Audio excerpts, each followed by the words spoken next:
दोस्तों, दुनिया की मिसाल ऐसे है जैसे एक शख्स जंगल में चला जा रहा था। उसने देखा कि मेरे पीछे एक शेर आ रहा है। वह भागा।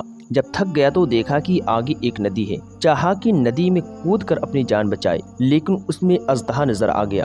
अब आगे अजदहे का खौफ और पीछे शेर का डर कि अचानक उसकी नजर एक दरख्त की टहनी पर पड़ी। उसने उस पर हाथ डाल दिया, मगर हाथ डालने के बाद मालूम हुआ कि उस दरख्त की जड़ को दो सियाह सफेद चूहे काट रहे हैं। उसे लगा कि अब थोड़ी देर में दरख्त की जड़ कट जाएगी तो मैं गिर जाऊंगा और शेर और अजदहे का शिकार बन जाऊंगा।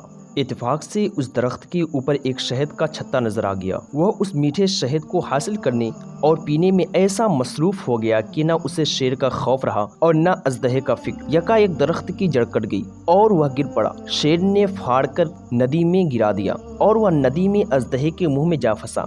दुनिया में इंसान की मिसाल भी कुछ इसी तरह है। यहाँ जंगल से मुराद दुनिया है और शेर मौत है, यह पीछे लगी हुई है, और नदी कब्र है जो उसके आगे है, और अजदहा आमाले बद है कि कब्र में डसेंगे, और दो चूहे स्याह सफेद दिन और रात है, और दरख्त गोया उम्र है, और शहद का छत्ता दुनियाए फानी की गाफिल कर देने वाली लज्जत व ख्वाहिशात हैं कि इंसान दुनिया की फिक्र में मौत, कब्र, आमाले बद और जवाबदेही वगैरह सब को भूल जाता है, और फिर अचानक मौत आ जाने पर सिवाय हसरत और नदामत के कुछ साथ नहीं ले जाता। दोस्तों, आपको यह वीडियो कैसी लगी हमें कमेंट करके ज़रूर बताएं, और मज़ीद ऐसी वीडियोस के लिए हमारे चैनल को सब्सक्राइब ज़रूर कर लें। मिलते हैं फिर किसी नए टॉपिक के साथ, तब तक के लिए अल्लाह हाफिज़। अल्लाह आप सबका हाफिज़ निगहबान।